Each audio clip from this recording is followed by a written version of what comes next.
여러분 안녕하십니까? KBS 아메리칸 뉴스입니다. 캘리포니아주에서 지난해 혐오 증오 범죄가 무려 30% 이상 급증한 것으로 나타났습니다.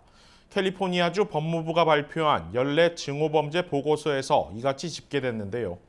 그 중에서도 아시안 증오 범죄가 가장 많이 무려 2배 이상 증가한 것으로 집계됐습니다. 이유수 기자가 보도합니다. 아시안 증오 범죄가 크게 늘어난 것으로 나타났습니다. 관련 범죄가 급증한 시점은 팬데믹 사태가 본격화된 지난해 3월과 4월부터입니다. In fact, overall we saw a 107% increase, in hate crimes targeting the Asian community. 팬데믹 기간 동안 인종차별 범죄는 평균 31%가량 늘었습니다. 인종별로는 백인이 39%, 흑인이 87%를 기록했는데 아시안들의 경우 전체 평균의 3배를 웃도는 107%를 나타냈습니다. LA 지역의 아시안 증오 범죄도 역대 최대치를 이어가고 있습니다. 경찰은 인종차별 범죄 피해를 입었을 경우 무력으로 대응하지 말고 자리를 피하는 것이 좋다고 권고했습니다. 세븐일레븐 그런 가게 사람들 많이 있는데 그쪽으로 가나 아니면 얘기를 하세요. 그냥 소리 지르면서 미국 말로 얘기를 하면 뭐 stay away from me, don't bother me, don't assault me, don't hurt me 그렇게 크게 얘기하세요. 그러면 다른 사람도 들을 수 있고 그 소리 때문에 도망갈 수도 있고요. 인종차별 피해를 당했을 경우 이를 경찰에 신고하는 것이 가장 중요합니다. 경찰에 사건이 접수되면 순찰이 늘고 결국 지역 치안이 강화되는 효과를 기대할 수 있습니다. 911 아니면 non-LAPD emergency line 있잖아요. 1-800 LAPD라고 거기서 전화해가지고 리포트를 하세요. 이렇게 됐다고. 경찰은 가해자의 인상착의는 물론 인종 비하 용어의 사용 여부, 폭력 사용 유무를 기억해 신고하는 것이 중요하다고 강조했습니다. 가능할 경우 증인을 확보하고 사진이나 동영상을 수집하는 것도 잊지 말아야 한다고 밝혔습니다. 아시안 인종차별 범죄가 줄지 않고 있습니다. 각 지역 치안당국은 인종차별 범죄 피해를 입었을 시 주저없이 신고할 것을 재차 당부했습니다. KBS 뉴스 이우수입니다. 플로리다 콘도 붕괴 사고 사망자가 18명으로 늘어났습니다. 추가로 확인된 사망자 중에는 4살, 10살 어린이도 있었는데요. 희생자들의 가슴 아픈 사연들도 하나씩 전해지며 안타까움을 더하고 있습니다. 박시몬 기자가 보도합니다. 플로리다 콘도 붕괴 사고 7일째, 밤샘 수색 작업이 진행되면서 4구의 시신을 찾은 데 이어 오늘 오후 4살과 10살 아이의 시신을 더 발견해 사망자의 수는 18명, 남은 실종자는 이제 147명입니다. 90도를 넘나드는 고습의 무더위 속에 구조대원들은 단 한 명의 생존자라도 찾기 위해 안간힘을 쓰고 있습니다. 이런 가운데 론 드산티스 플로리다 주지사는 기자회견을 통해 가슴 아픈 사연을 하나 꺼냈습니다. Meeting with the chief of police for North Bay Village, who's I think she was 93-year-old mother, was in the towers, and it was on the one hand heartbreaking because this is somebody that he had just dropped off back to her home just I think 2 days before the collapse. 이 밖에도 가슴 아픈 사연들이 하나둘씩 전해오고 있습니다. 수습된 시신 중에는 80대의 노부부가 나란히 숨을 거둔 채 발견됐는데 이들은 다음 달 결혼 59주년을 앞둔 터라 안타까움을 더해주고 있습니다. 붕괴 하루 전 부모들과 저녁 식사를 함께 했다는 아들은 안타깝지만 두 분이 같은 날 세상을 떠나게 됐다는 사실에 위로를 받고 있다고 전했습니다. 또 이 콘도에 거주하던 한 남성은 붕괴가 일어나기 전날 축구를 하다가 수로에 빠진 공을 주우러 가다 옷이 젖었습니다. 이후 여자친구의 집에 있다가 자신의 집으로 귀가를 하려 하는데 옷도 젖었으니 자고 가라는 여자친구의 권유에 결국 남성은 집에 들어가지 않았습니다. 다음 날 새벽 이 남성은 콘도 관리실에서 괜찮냐는 문자를 받았고 자신이 거주하던 콘도가 붕괴됐다는 사실을 알았습니다. 남성은 언론과의 인터뷰에서 만약 자신이 축구를 하다가 물에 젖지 않았다면 어떤 일이 벌어졌을지 상상하고 싶지 않다는 말을 남겼습니다. KBS 뉴스 박시몬입니다. 올해 독립기념일 여행 규모가 코로나 팬데믹 이전 수준에 이를 전망입니다. 각종 규제가 풀리면서 수많은 사람들이 여행에 나설 것으로 보입니다. 남가주 오토클럽은 이번 독립기념일 연휴 기간 모두 330만 명의 남가주 주민들이 여행을 떠날 것으로 전망했습니다. 이는 코로나 팬데믹으로 여행이 위축됐던 지난해보다 무려 46%가 늘어난 것입니다. 오토클럽은 코로나 이전이었던 2019년 350만 명이 여행을 떠났던 것과 비교해도 5.6% 정도밖에 차이가 나질 않는다고 밝혔습니다. 전체 여행 규모에서 자동차 여행은 86%인 280만 명, 비행기 여행은 13%인 43만 명으로 추정됩니다. 오토클럽은 자동차 여행의 경우 2001년 집계가 시작된 이래 가장 많고 비행기 여행은 세 번째로 많은 것이라고 덧붙였습니다. LA 공항의 경우 5월 이용객 수가 400만 명을 넘어섰는데 이는 코로나 대유행 직전이었던 지난해 2월 이후 가장 많고 지난해 같은 기간에 비해서는 무려 600%나 급증했습니다. 다만 아직까지 항공기 이용객 수는 팬데믹 이전이었던 2019년에 비해선 63% 정도입니다. 자동차 여행의 경우 남가주 지역의 휘발유 가격이 역대로 가장 높은 4달러대를 상회하고 있음에도 이 같은 전망이 나왔다는 점에서 주목됩니다. 코로나 규제가 대부분 완화된 이후 처음으로 맞는 연휴다 보니 억눌렸던 분위기가 일시에 풀린 데 따른 것으로 풀이됩니다. 3년 전 한인타운 버몬트 애비뉴 선상 시 부지에 노숙자 임시 거처를 세우려던 계획이 한인사회의 강력한 반대로 무산된 바 있죠. LA시가 계획을 바꿔 같은 부지에 저소득층 아파트 건립을 추진하고 있습니다.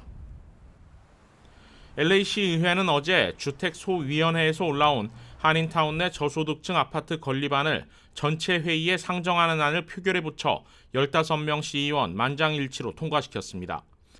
앞서 한인타운을 관할하는 마크 리들리 토마스 LA 시의원과 사지구 니디아 라만 시의원은 지난 5월 25일 시가 소유하고 있는 한인타운 682 사우스 버몬트 애비뉴 부지에 저소득층 아파트를 건립하는 안을 발의했는데 이제 해당 안건이 소위원회를 거쳐 전체 회의로 넘어온 것입니다. 건립안이 아직 최종 확정된 것은 아닙니다. 앞으로 LA시 최고 행정 담당관과 일반 서비스국, 주택 커뮤니티 투자국 등 시 산하 관련 부서들이 60일 동안 부지에 대한 개발 가능성을 평가하게 됩니다. 여기에서 적합하다는 평가가 나오면 시 제너럴 매니저가 개발에 필요한 절차를 밟고 이후 전체 회의에서 다시 한번 최종 표결을 거쳐 확정됩니다. 해당 부지는 지난 2018년 LA시가 일방적으로 노숙자 임시거처인 쉘터를 건립하겠다고 발표한 이후 한인사회와 타운 지역 주민들의 거센 반대로 계획이 전면 무산된 바 있습니다. 이번에 새롭게 추진되는 건립안은 노숙자 쉘터가 아닌 저소득층 아파트인 만큼 개발 적합성만 입증되면 무난히 추진될 수 있을 것이란 전망입니다.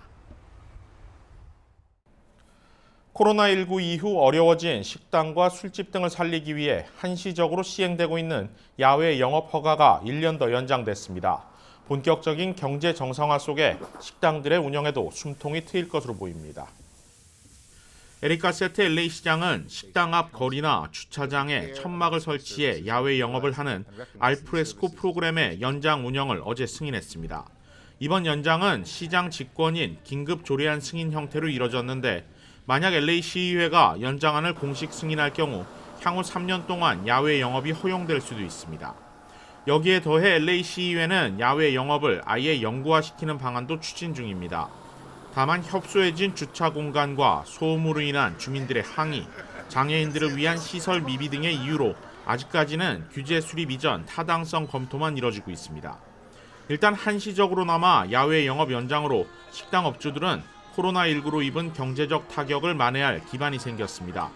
다만 치솟는 물가와 인력난에 더해 야외 영업에 필요한 천막 등의 유지 보수 비용 등은 여전히 업주들 몫으로 남아있어 단순히 야외 영업 연장 승인이 큰 효과를 내기는 어려울 것이란 지적도 나오고 있습니다. LA 경찰국 소속 한인 최고위직 경관인 더미닉 최 부국장이 오늘 수석 부국장직에 공식 취임했습니다. 더미닉 최 부국장은 지난 1월 별 3개인 수석 부국장직에 승진 발령을 받았습니다.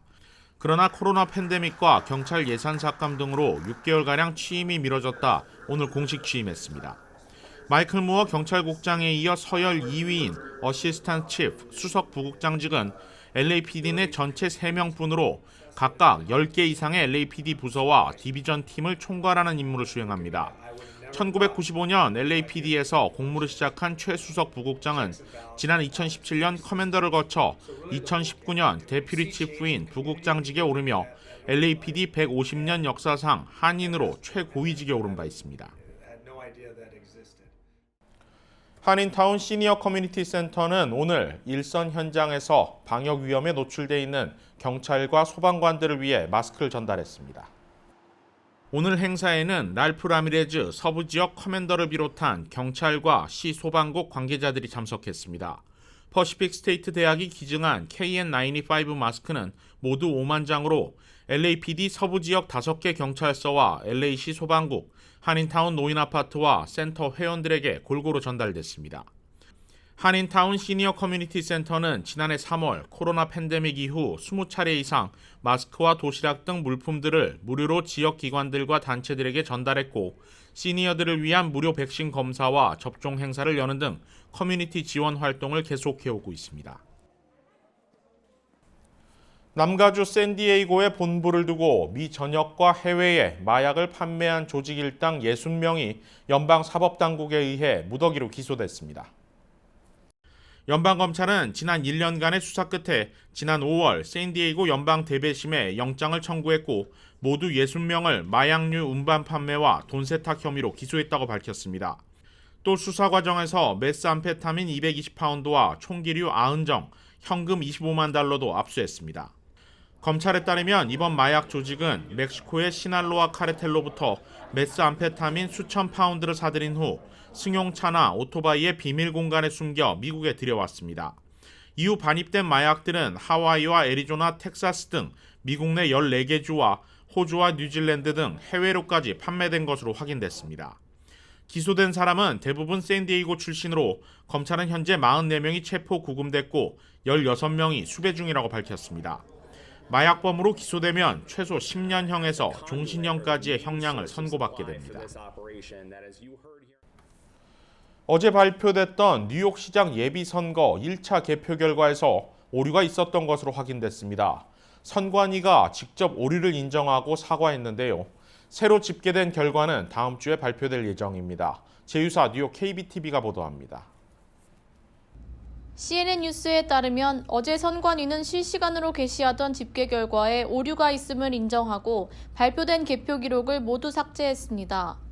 이에 앞서 선관위가 발표한 어제 오후 5시 기준 개표 결과에 따르면 에릭 아담스 후보가 2위인 캐서린 가르시아 후보의 2%의 근소한 차이로 앞섰습니다.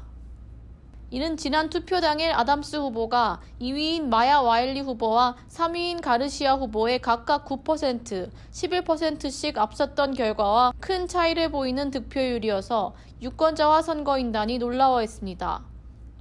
이에 따라 아담스 후보 선거인단은 지난주 개표에서 80만 표였던 총 투표수가 94만 표로 10만 표 이상 증가한 것에 대해 의문을 제기했고 선거관리위원회는 곧 집계 과정에 오류가 있었음을 인정했습니다. 선관위는 초기 개표 과정에서 13만 5천 개의 시범 투표용지가 실수로 함께 집계되었다는 사과문을 게시했습니다. 이어 선관위는 투표 기록을 재생성해 순위 투표제를 적용한 집계를 처음부터 다시 시작하겠다고 전했습니다. 이번 선관위의 실수는 뉴욕 시민들이 선관위의 순위 투표 집계 능력에 대해 갖고 있던 불신에 힘을 실어주고 있습니다.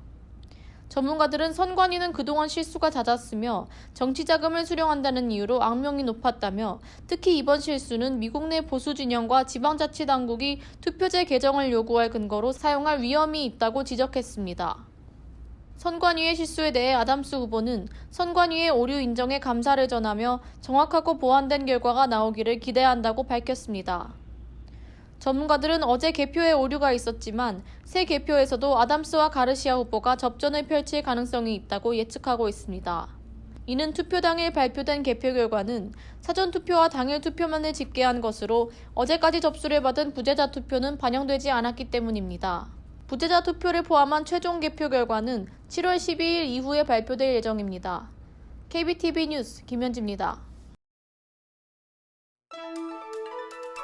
KBS 아메리칸 뉴스는 시청자들의 의견을 소중히 생각합니다. KBS 아메리칸 뉴스 마칩니다. 고맙습니다.